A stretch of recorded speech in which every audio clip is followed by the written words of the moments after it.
We're halfway done, 2 weeks in, and one thing we have today is going to be pretty simple, as we talked about. It's going to be basic Q&A, question answer. Probably won't be that long. It's just kind of anything you have. Now that you've been doing whatever you've been doing for a couple weeks, usually some things kind of come up during that time frame.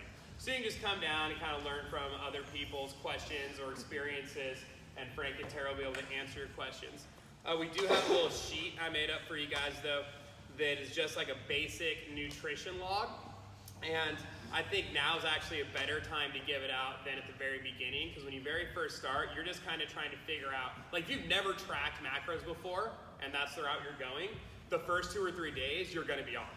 Like you're going to be way off because you're going to be like, oh shit, I had no idea that has 300 fucking grams of, whatever carbohydrates in it, right? And so now you should kind of have a routine and know what's up. I know one thing that's really helpful if you are still struggling to hit your daily stuff is just set it up the night before. So before you go to bed, just get out your phone, right? Get that last little bit of blue light in so you don't sleep that well. But get your phone out and then just plug in exactly what you're going to eat the next day, and then you can figure it out. Like you kind of know what you're going to have for lunch. Just put in what you think you're going to have for lunch and like do all your meals. And then when you say like, oh shit, I'm over by 50 grams of fat, you can go back through the day and adjust for that, right? Then the next day you're not like winging it and like it's the end of the day and you're going, oh shit, I need this and this, whatever. Like you're just following a plan you already set forth, right? So this could help with that. But basically it's just a real simple sheet. There's 1 week on one side, the other week's on the back. And it just has like date, protein, carbs, fats, calories, and then just food quality, because maybe that's what you're doing, is you're only worried about food quality, right? Food quality, and you circle 1 through 5. It's kind of set up for 5 being best, but you could do 1 best, and like that's up to you. You know what I mean? So it's nice to have some freedom there. And then at the bottom is just circle 1, and it's a W and an L, right? So did you win that day? Are you within 5 to 10%, whatever, of your macros for that day? If you are, circle the W. If you're not, circle the L. You took an L, right? Deal with it, okay? So the goal here is there are 14 days left in the challenge, so who can go 14 and 0? Like who's gonna circle the W all 14 days, okay? And it's funny because little things like that, like just at the end of the day, sit down and do it, okay? Fill in your numbers and circle the W if you won, circle the L if you lost. Really does make a big difference, because all of a sudden you get 2-3 days of W's in a row and you're feeling pretty good. And it's a funny thing because like even if you've been hitting your numbers before, just circling a W, you do feel really good. You circle and you're like, hell yeah, you know what I mean? Like I won the day, it feels great, you know what I mean? And also when you are tempted to kind of go off track, like just knowing like the end of the day, like, oh man, I have to circle that L. Like that kind of, it's that little thing, but it really helps. You know what I mean?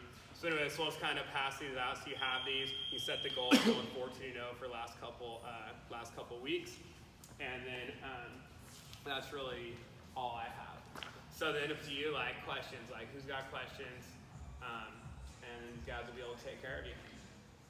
So everybody all at once, everyone shout out, because I know everyone's going to want to be first. Yes. I am doing okay with my carbs and fats now. It took me a while, but I still, hitting my protein, I can't. Are you adding shakes in places? I do shakes, yeah. How off are you on your protein about normally? I'm like How 30 far away? grams off. 30 off? Yeah. Okay. Well, I can take a look at your app later and see kind of what you've been eating and see maybe what we can fill in later. Oh, okay. No, I'm kidding. But there's always little spots to fill in some protein too. Okay. So I mean, some really good sources for people who struggle with all the protein are like, adding in like egg whites to a lot of things. So like my wife has the same problem, right? So like oatmeal sheets in the morning. So instead of using water with your oatmeal, put in like 4 ounces of egg whites and 4 ounces of water. That'll up the protein content. Then like Frank said, obviously protein powders. The only other option really with protein, to get, the right amount of protein in is basically, meat and dairy, right? And so, if it's a hard, if you're feeling really full all the time, you just have to play with, those things. I have an email from guy that coaches me just talks about, because a lot of women deal with the same issue with protein. I haven't actually read it yet. I just got it like this morning, but I'll send it to you. And it's a whole thing on, I have to eat this much protein. So I know that's just kind of like the title of it. So like I didn't really read it because I don't have that problem. Okay. So, but Thank you. I have a little suggestion. Sorry, guys.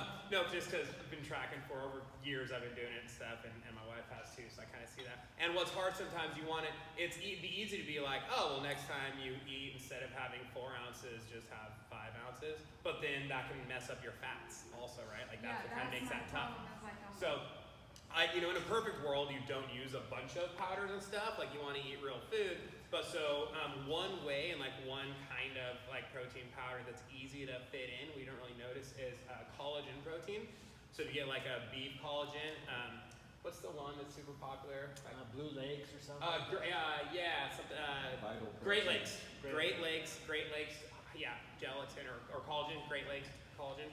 So it you just buy it on Amazon, whatever. But so it's odorless, tasteless, and it mixes in like hot or cold, and it's like whatever. I think 2 tablespoons is something like 13 or 14 grams of protein. So it makes a little difference, and like a lot of people just put it in their coffee in the morning. So I know that's what my wife does, what I do too. Because collagen is also just really good for you. So you just like throw a couple tablespoons of your coffee, and you wouldn't even know the difference. You can't taste it, whatever, and there's whatever 12, 13 grams of protein. So it's like little stuff like that kind of helps. Yeah, it's pretty much. Great Lakes collagen. Yeah. But if you get on Amazon, there's another one besides Great Lakes. It's kind of like I forget the brand of it, but it's like, Amazon's Choice. I've tried that one. I've tried Great Lakes. They're about the same. I think the Amazon's Choice is cheaper, and both I felt, I don't really use them much anymore, but they're really good. Like I'm 10 grams short at the night, then, it's pretty much gram for gram. So a gram of it is a gram of protein. So, mix in 6 grams, you get 6 grams of protein. But